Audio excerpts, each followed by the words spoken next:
We all need a bit of positivity in our lives at the moment, and I'm delighted that our next session is looking at the power of positivity. I am thrilled to introduce Hannah Meehan-Harman, who is a seasoned creative and content strategist with a firm belief in the power of brand storytelling to connect with consumers. At Pinterest, Hannah helps brands across Europe understand consumer trends across key seasonal moments and verticals, and create strategies that align campaigns with these insights. Amidst a global pandemic and social uprisings, positive context matters more than ever to your customers, employees, and to your brand's bottom line. Hannah will dive into the latest trends to better understand how your business can spark decisions and provide inspiration to empower your staff and your customers. A very warm welcome to Hannah. Hi everyone, my name is Hannah, I'm with Pinterest, and today I'm going to talk about the power of positivity and finding inspiration even in 2020, which is kind of a lofty thing to stand here and say to you that I'm going to talk about, but we'll see how we do. All right, so quick overview of what I'm going to talk about. For those of you that aren't very familiar with Pinterest yet, I'm gonna give you a little bit of an overview. Then I'm gonna talk about how we've seen pinners staying inspired so far this year. And this year, like no other year we've had, of course.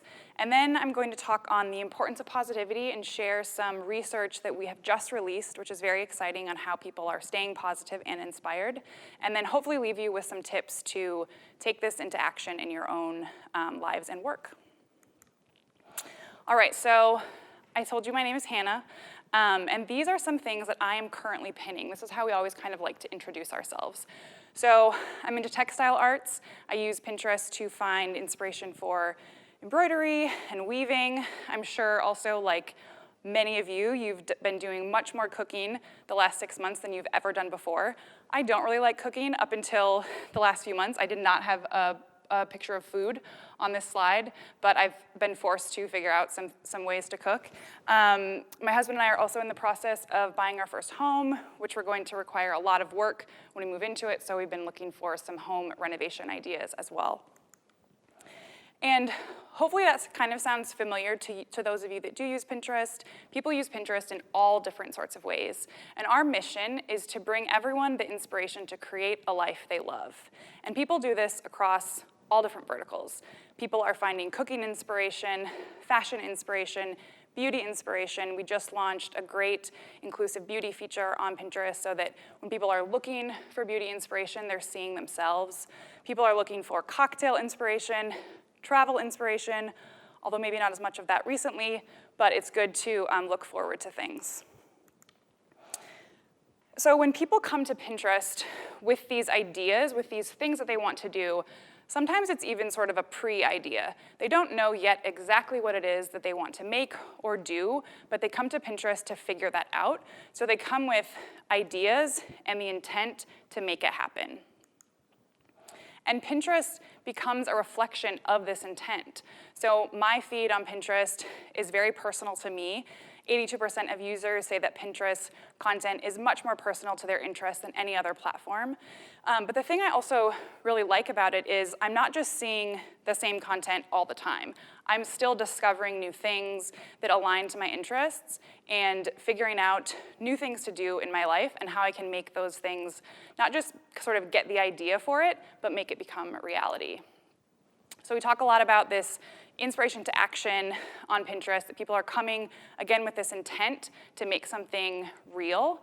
And so you start with an idea, or the sort of pre-idea, if you don't know exactly what it is you want to do, and then you turn it into reality.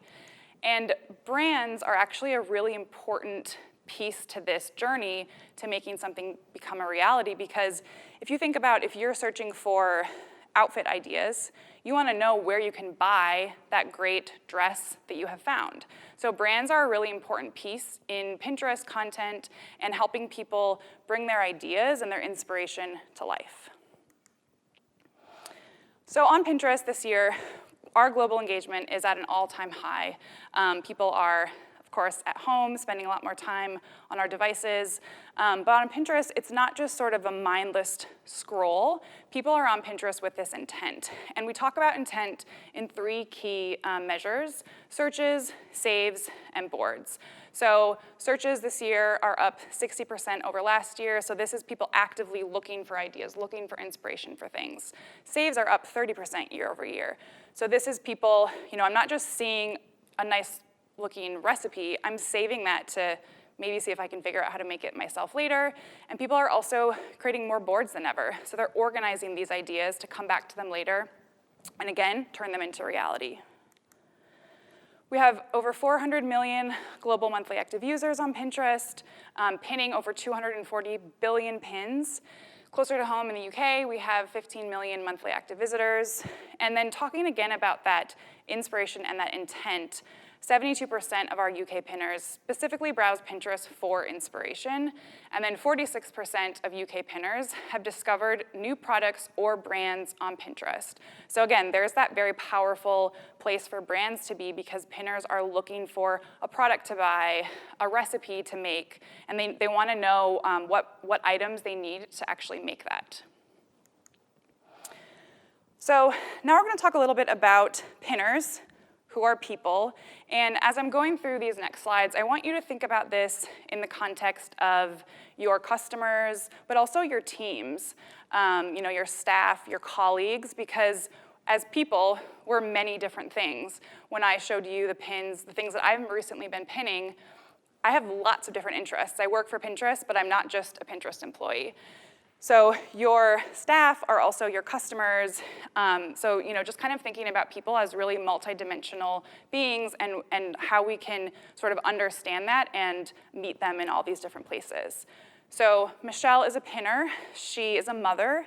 So she is looking for baby food ideas. She's also a designer. So she's looking for zine aesthetic inspiration. And she's a runner. So she's been looking for running clothes. She might also use Pinterest to look for stretching ideas for after a big run, or maybe some food as fuel recipe ideas. Next, we have Sam. So Sam is a party starter. So he's looking for cocktail ideas. He's an accessory designer. So he's looking right now for some vintage glasses inspiration.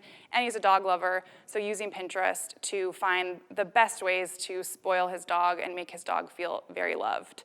So again, multiple different interests, different things that people are on Pinterest looking for, and different needs that need to be met. So I've talked about how people typically use Pinterest. And now I'm going to talk a little bit more specifically about this year, and especially earlier this year at the start of the pandemic, how we saw people coming to Pinterest to try to stay inspired. And I think, so this research that I'm going to share, we released in about April. So if you can remember back to that time, March, April, at the beginning of this, we really didn't know what we were up against. We didn't know that we would still be in this situation or a different version of this situation 6 months later. But I think when you look back at what people were searching for and needing at that time, it's really helpful to kind of anchor ourselves in what we still need today. So our research team did a big study, and we identified these 3 different key care need states. So again, thinking about these in the lens of all of the people that you interact with in your day-to-day. So the first one is me, so caring for yourself. The next one is we, so kind of a little bit further out into your immediate circle, your family, your friends. This could also be your immediate team at work, and then us, so the broader community, and also I think brands fit really well into this, and bigger companies and organizations. So I'm going to get a bit more into each of these. Me, I need to care for and keep myself whole. We all remember when we could fly more regularly, we're always told, put your own oxygen mask on first before helping others. We need to be able to be in a good place ourselves before we can really help those that we care about.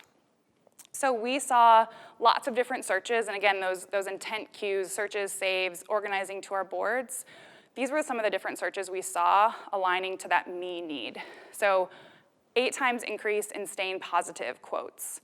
268% increase in searches for home workouts, 63% increase in searches for creative journal ideas, 20% increase in searches for romantic comedy movies, 23% increase in alcoholic drink ideas, and 74% increase in Oreo cheesecake recipes. I can certainly identify with a lot of these different searches, and you can see in them the theme of, some of these things are things that before lockdown, we could go out and do them regularly ourselves. But then we had to sort of shift to, how do I still get that same experience of my workout at the gym, but do that at home?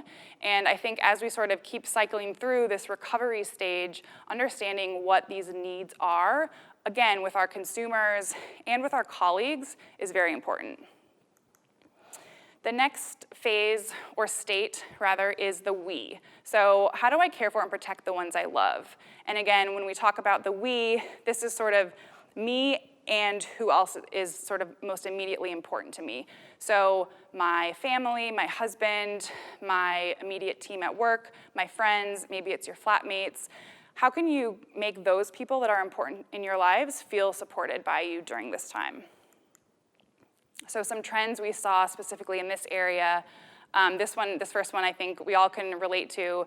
1 in 3 pinners say they're spending more time socializing as a household as a result of this. I think for some people, this maybe could have a silver lining. I used to travel all the time for work. Not anymore. I think my husband hopefully appreciates that I'm home more now. But some people, if you live with a bunch of flatmates or housemates, you don't want to be spending 24/7 with them. So really learning how to adjust to these different times. We saw an 8x increase in searches for homeschool schedules. This is a very stressful topic.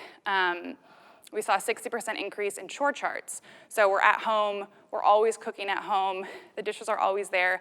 How can we maybe get our kids to have more responsibility and help out at home? And then there's so many events that normally I think we sort of took for granted that we just got to do in real life all the time and actually see people. So we saw a lot of searches for different types of virtual events because people wanted to still find ways to make those connections, but have to do them virtually rather than in person. And then the last need state is us. So caring for and supporting my community. And it's really this sense that I think we all felt and still hopefully feel of we're all in this together, and what can I do to show my support, not just for myself, not just for my immediate family, but for my broader community. And I love these particular insights that we saw people searching for.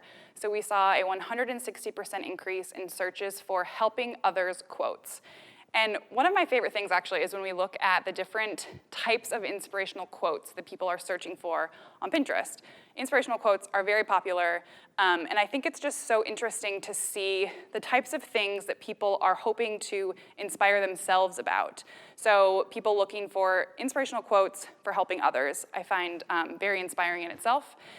We also saw a 5x increase in searches for rainbow art. So one of the things that changed in my life during the pandemic is I just spent a lot more time walking outside in my neighborhood, and we also heard and hear still from a lot of pinners and people this renewed appreciation for nature. And for me personally, I now know the order of the season of the flowers that bloom. So I know wisteria comes first, and then roses. And when I was out sort of paying attention to the flowers actually, I also saw, and I'm sure you did as well, so many beautiful drawings and art of rainbows in people's windows that kids were doing. And people were coming to Pinterest actually to find inspiration for that, which I think is really neat. We also saw a 91% increase in searches for street party in April. So I think that's really a nice idea too, that people were still trying to find ways to have that sense of community. And I heard from a lot of colleagues actually and friends that they now know their neighbors more than they knew them before, which is kind of a nice silver lining, I guess, as well. And then finally in this category, we saw a 72% increase in searches for NHS cake. So again, how can we support frontline workers? How can we make those people know that we support them and know that we care? So to recap, the 3 need states, me, we, and us, and the different sort of ways that people are thinking about all of these, I think is really important to keep in mind. Also just knowing that your teams and your customers alike we're balancing all of these different things. We're balancing taking care of ourselves. A lot of us are working from home. We're balancing this sort of overlap now also of work and home being sort of all together. We're getting to know people much more. We're seeing pets and kids on video calls. So our sort of me and we and us, some of these merge together very regularly as well. So just really keeping in mind these in lots of things that we do and how we're finding our inspiration. And inspiration, of course, leads very well into positivity and the importance of being positive. So this is a research study that our team has just finished about not just the importance of positivity because of, for our immediate selves and how we feel, but it's very important for our bottom line as well. At Pinterest, we sometimes refer to ourselves, and others refer to us as well, as one of the last positive corners of the internet. When I first joined Pinterest about 1.5 years ago, one of the things that someone told me their favorite thing about Pinterest was, which is now one of my favorite things, is that no one makes a board of things that they hate, which I think is kind of a silly idea, but I think it also really encapsulates the idea of Pinterest. If I find something, I'm gonna save it because I like it. I'm not gonna save things that I don't like. So it's a very positive place. If you think about yourself when you are planning your dream vacation, you feel positive about that. In fact, 91% of people say Pinterest is a place filled with positivity, compared to only 63% saying that about social media. 8 in 10 people come to Pinterest to feel positive. We also hear this from people that sort of the last thing they want to do before they go to bed at night is look at Pinterest, because it kind of puts them into a much more positive and kind of relaxed space. And then again, back to that intent, 64% also find products and services on Pinterest that they can trust. So they're buying things that they feel really good about, which is very important. So this is also a great stat, especially in the year that we are all having and have had and are still having. Searches for positivity are up 65% year over year. And not just are they up year over year, but these are the highest levels we've seen in our platform history. So people are really looking for ideas and ways to stay positive. And this is very important for brands to keep in mind with not only the messages that we're putting out there, but where we're showing up with those messages. So with this research, we did a lot of look at what people are pinning, also interviews with consumers, and found that negative environments make people less likely to remember, less likely to trust, and less likely to purchase from brands. And I know none of us want to find ourselves in that category where that's how consumers are thinking about us. But this just really reinforces that we're talking about here the negative environments. So it's not just what the messaging is that you're putting out there, but where you're showing up with that messaging and how you're behaving. So here's a quote from someone that we spoke to. When I see brands in negative and unsafe places, I start to lose my confidence and trust in them that they come from a good place. As a result, I would be less likely to purchase from them. And this, I really think about this not just from the consumer's perspective, but as an employee, how I think about my company and what they're doing and how they're supporting me and how they're maybe helping me adjust to something, this year that we've all had. So really, this importance of positivity is important throughout all the different things that we do in our business. People are holding brands very accountable. 68% of consumers surveyed in the last 6 months agree. Brands and companies that I see placing their profits before people during this crisis will lose my trust forever. And forever is a very long time. I know people talk a lot about, when we have a pandemic and a crisis like this, it can really be a make or break for a lot of brands and how we react, how we support our teams, how we pivot from in-person to online. It's a very important time, and people are really holding brands accountable for how they're acting. And showing up in a more positive environment online helps drive impact at every stage of the decision process. So we heard from this gentleman, I've been trying to increase the number of positive accounts or pages that I see online.